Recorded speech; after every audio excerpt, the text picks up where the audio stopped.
Hello friends, welcome to Arevar Tutors. Now this is Drishti Bhartiya. Let us we talk about current affairs, latest GK today's. So guys, this is very most important topic for UPSC, MPPSC, SI, SSC, Railway and other competitive examinations. So guys, let us we start 11th October current affairs with description. 11 अक्टूबर से related current affairs आज हम हिंदी में discuss करने वाले हैं उनके विश्लेषण के साथ. So please like this video, share this video and also subscribe our channel. So आज का पहला क्वेश्चन राष्ट्रीय समाचार से है. पीयूष गोयल को सौंपा गया उपभोक्ता मामलों के मंत्रालय का अतिरिक्त प्रभार कौन सा है? आंसर ये है कि केंद्रीय मंत्री पीयूष गोयल जी को हाल ही में हुए केंद्रीय मंत्री रामविलास पासवान के निधन के बाद मौजूदा मंत्रालय के अलावा उपभोक्ता मामलों, खाद्य और सार्वजनिक वितरण मंत्रालय का अतिरिक्त प्रभार सौंपा गया है. पीयूष गोयल जी वर्तमान में केंद्रीय रेल मंत्री और वाणिज्य और उद्योग मंत्री के रूप में सेवारत हैं. इम्पॉर्टेंट है, हमें याद रखना है पीयूष गोयल जी. नाउ क्वेश्चन नंबर 2 फ्रॉम राज्य समाचार. उत्तराखंड सरकार ने मुख्यमंत्री और स्वरोजगार योजना का शुभारंभ कब किया? आंसर इज उत्तराखंड के मंत्री त्रिवेंद्र सिंह रावत जी ने उत्तराखंड में देहरादून के वीर चंद्र सिंह गढ़वाली सभागार में मुख्यमंत्री और स्वरोजगार योजना का शुभारंभ किया है. इस योजना का उद्देश्य युवाओं को स्वरोजगार के लिए प्रोत्साहित करना और हरित ऊर्जा के उत्पादन को बढ़ावा देना है. इस योजना में युवा और प्रवासी श्रमिकों को लाभ पहुंचाने का लक्ष्य रखा गया है, जो महामारी के कारण देश के विभिन्न हिस्सों से नौकरी छोड़कर राज्य में वापस लौट आए हैं. इम्पोर्टेंट है, हमें याद रखना है मुख्यमंत्री और स्वरोजगार योजना.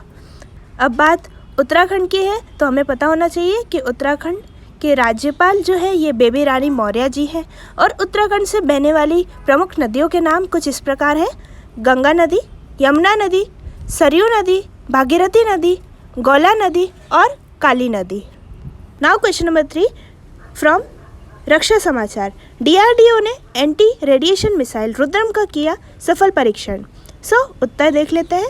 डीआरडीओ ने उड़ीसा तट के समीप व्हीलर द्वीप पर एक नई पीढ़ी के एंटी रेडिएशन मिसाइल रुद्रम 1 का सफल उड़ान परीक्षण किया है. इस मिसाइल को SU-30 Mk-1 लड़ाकू विमान से लॉन्च किया गया था. ध्वनि की गति से 2 या 3 गुना अधिक वाली यह मिसाइल दुश्मन की रडार प्रणाली, संचार नेटवर्क और वायु रक्षा प्रणालियों की एक विस्तृत श्रृंखला को 250 किलोमीटर की दूरी तक मार गिराने में सक्षम है. इम्पॉर्टेंट है, हमें याद रखना है रुद्रम. नाउ क्वेश्चन नंबर 4 तटीय सुरक्षा अभ्यास सागर कवच का हुआ समापन. उत्तर देख लेते हैं. भारतीय नौसेना द्वारा इंडियन कोस्ट गार्ड और केरल के तटीय सुरक्षा में लगे सभी हितधारकों के साथ सागर कवच नामक 2 दिवसीय तटीय सुरक्षा अभ्यास किया गया था. यह संयुक्त अभ्यास कोच्चि केंद्र की निगरानी में किया गया था. सागर कवच तटीय सुरक्षा तंत्र की क्षमता परखने और मानक संचालन प्रक्रियाओं का जायजा लेने के उद्देश्य से किया जाने वाला एक अर्धवार्षिक अभ्यास है.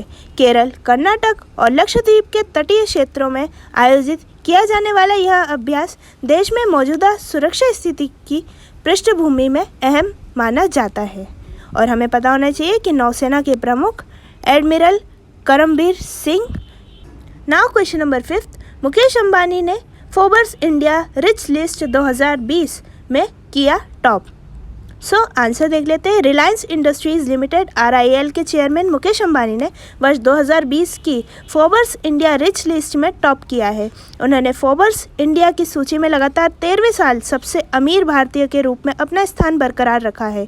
इस बिजनेस टाइकन ने अपनी कुल संपत्ति में $37.3 बिलियन का इजाफा किया, जिससे उनकी कुल संपत्ति $88.7 बिलियन हो गई, जो पिछले वर्ष की तुलना में 73% अधिक है. इस सूची में दूसरे स्थान पर अडानी ग्रुप के चेयरमैन गौतम अडानी हैं, जिनकी कुल संपत्ति $25.2 बिलियन आकी गई है. इसमें ट्रैक टाइकून शिव नाडार ने $20.4 बिलियन की कमाई के साथ तीसरा स्थान हासिल किया है. नाउ क्वेश्चन नंबर 6, विश्व मानसिक स्वास्थ्य दिवस 10 अक्टूबर। अब इसके बारे में जान लेते हैं। हर साल 10 अक्टूबर को विश्व स्तर पर वर्ल्ड मेंटल हेल्थ डे यानी विश्व मानसिक स्वास्थ्य दिवस मनाया जाता है। यह दिन दुनिया भर में मानसिक स्वास्थ्य के मुद्दों के बारे में जागरूकता बढ़ाने और मानसिक स्वास्थ्य के समर्थन में प्रयासों को बढ़ाने के उद्देश्य से मनाया जाता है। World federation for mental health द्वारा विश्व मानसिक स्वास्थ्य दिवस का आयोजन किया जाता है। World federation for mental health द्वारा इस वर्ष की निर्धारित थीम, हमें पता होना चाहिए कि इम्पॉर्टेंट है theme, mental health for all 2020 की थीम है।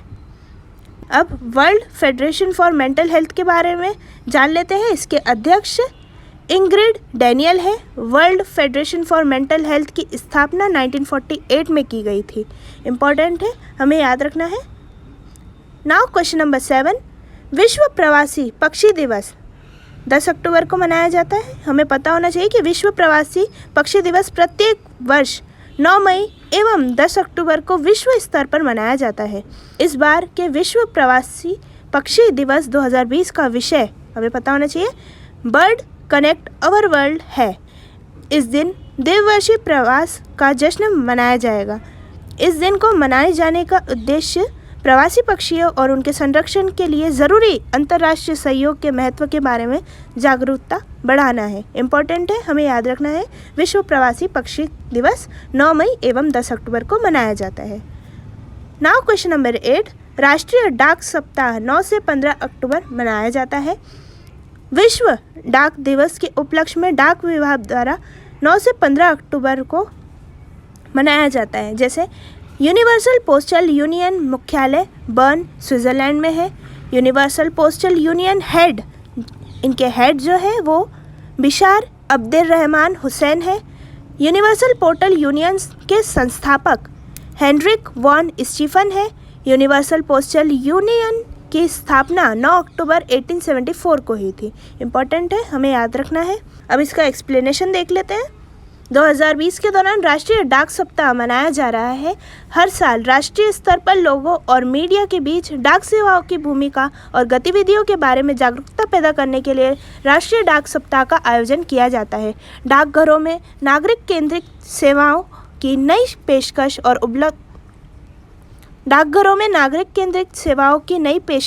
और उपलब्धता के बारे में जागरूकता पैदा करने के लिए ऑनलाइन अभियान चलाया जाएगा। इम्पॉर्टेंट है, हमें याद रखना है राष्ट्रीय डाक सप्ताह। नाउ क्वेश्चन नंबर 9, राष्ट्रीय डाक दिवस 9 अक्टूबर को मनाया जाता है। भारत में हर साल 10 अक्टूबर को राष्ट्रीय डाक दिवस मनाया जाता है। इसे विश्व डाक दिवस के विस्तार के रूप में मनाया जाता है, जिसे दुनिया भर में 9 अक्टूबर को मनाया जाता है। हमें पता होना चाहिए दुनिया भर में 9 अक्टूबर को डाक दिवस मनाया जाता है, जबकि भारत में हर साल 10 अक्टूबर को राष्ट्रीय डाक दिवस मनाया जाता है। इस दिन को मनाए जाने का उद्देश्य पिछले 150 वर्षों से भारत डाक विभाग द्वारा निभाई गई भूमिका को याद करना है, जिसकी स्थापना 1854 में लॉर्ड डलहौजी द्वारा की गई थी। इम्पॉर्टेंट है, हमें याद रखना है इसकी स्थापना 1854 में लॉर्ड डलहौजी द्वारा की गई थी राष्ट्रीय डाक दिवस। अब हमें पता होना चाहिए कि भारतीय डाक के सचिव प्रदीप कुमार बिसोई हैं और भारतीय डाक का मुख्यालय जो है ये नई दिल्ली में है। इम्पॉर्टेंट है, हमें याद रखना है। Now question number 10 is the last question today.